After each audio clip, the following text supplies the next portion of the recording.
Switzerland एक ऐसा छोटा सा देश जो दुनिया भर के अमीरों के लिए एक तिजोरी का काम करता है।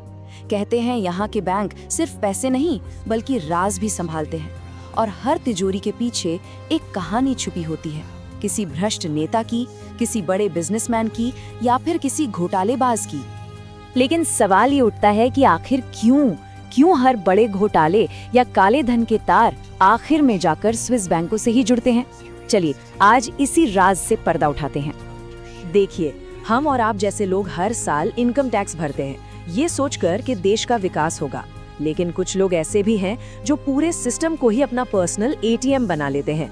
आज हम उन्हीं लोगों की कहानी समझेंगे जो देश का पैसा लेकर स्विस तिजोरियों में जा छिपे। तो चलिए सबसे पहले समझते हैं इनकी बुनियाद को, यानी चुप्पी का कानून। आखिर कैसे किसी की खामोशी एक पूरा का पूरा बिजनेस मॉडल बन गई। स्विस बैंकों का ये जो जादू है ना, वो असल में शुरू हुआ था 1934 में। उस साल स्विट्जरलैंड ने एक ऐसा कानून पास किया जिसने बैंकिंग की दुनिया को हमेशा के लिए बदल दिया। इस कानून के मुताबिक अगर किसी भी बैंकर ने अपने ग्राहक की पहचान किसी को भी बता दी तो ये एक क्रिमिनल ऑफेंस माना जाएगा और उसे जेल हो सकती थी। जरा सोचिए, एक ऐसा सिस्टम जहां आपका नाम, आपका पैसा और आपकी पहचान सब कुछ पूरी तरह से गुप्त रहे। कोई सरकार, कोई अदालत, कोई टैक्स डिपार्टमेंट, किसी को कोई जानकारी नहीं दी जाएगी। और बस यही गोपनीयता दुनिया भर के काले धन के लिए एक जन्नत बन गई। दुनिया भर के भ्रष्ट लोगों के लिए ये बैंक एक तरह से डिजिटल लॉकर बन गए। कोई बिजनेसमैन था जो टैक्स बचाने के लिए पैसा भेज रहा था, कोई नेता था जो अपना पैसा सुरक्षित रख रहा था, और कोई घोटालेबाज तो अपने फ्रॉड का पूरा पैसा यहीं पार्क कर देता था।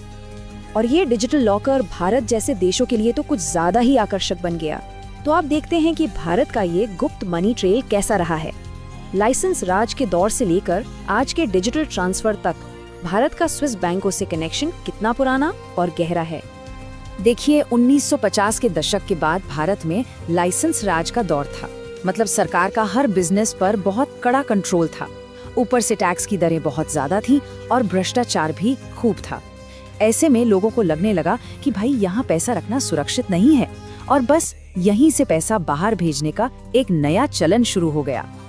तो ये पैसा जाता कैसे था? इसका एक सीधा साधा 3 स्टेप का रास्ता था। पहला, भारत में किसी भी गलत तरीके से पैसा कमाओ। दूसरा, उसे हवाला जैसे गैर कानूनी नेटवर्क या सिर्फ कागजों पर बनी नकली कंपनियों के जरिए देश से बाहर भेजो। और फिर आखिरी पड़ाव, स्विट्जरलैंड की वो महफूज तिजोरी। अब आते हैं हमारे तीसरे हिस्से पर, भगोड़ों की गैलरी। यहाँ हम भारत के सबसे बड़े घोटालों के कुछ चेहरों को देखेंगे। सच कहें तो ऐसा लगता है मानो स्विस तिजोरियां भारत की ही एक ब्रांच बन गई हो, क्योंकि हमारे कई स्कैम हीरोज ने अपनी कहानी वहीं लिखी है। सबसे पहला नाम, हसन अली खान। भारतीय मीडिया ने इसे नाम दिया था स्विस खातों में $8 अरब वाला आदमी। इनकम टैक्स डिपार्टमेंट के रिकॉर्ड्स के हिसाब से उस पर करीब 70,000 करोड़ रुपए की अघोषित संपत्ति रखने के आरोप थे। जरा इस रकम के बारे में सोचिए, कितनी बड़ी है ये। लेकिन जब भारत सरकार ने स्विस बैंकों से जानकारी मांगी तो जवाब क्या मिला? ऐसा कोई खाता मौजूद ही नहीं है।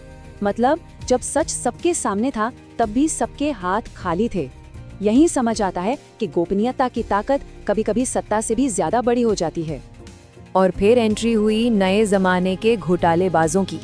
इनके पास लग्जरी जेट थे, प्राइवेट आइलैंड थे, डिजाइनर सूट थे, और इन सब के पीछे छुपा था एक कॉमन फॉर्मूला।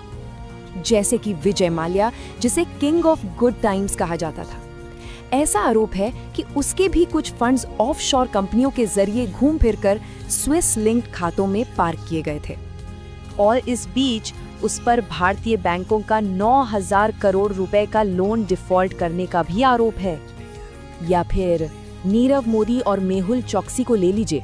ये जो डायमंड डुओ हीरो के नाम पर दुनिया को चमक बेच रहा था, असल में अपने कारोबार के अंदर फर्जी कंपनियों का जाल बिछा रहा था और पैसा चुपचाप स्विस बैंकों तक पहुंच रहा था।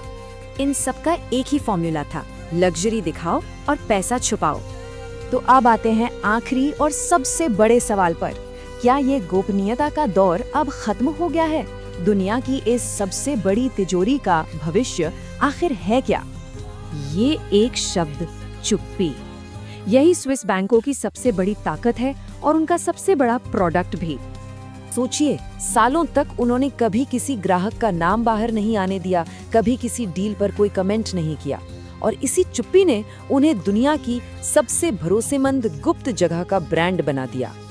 पर इन सब के बीच जो सबसे जरूरी सवाल है वो ये कि क्या इतने सालों के बाद भारत का वो काला धन कभी सच में वापस आ भी सकता है?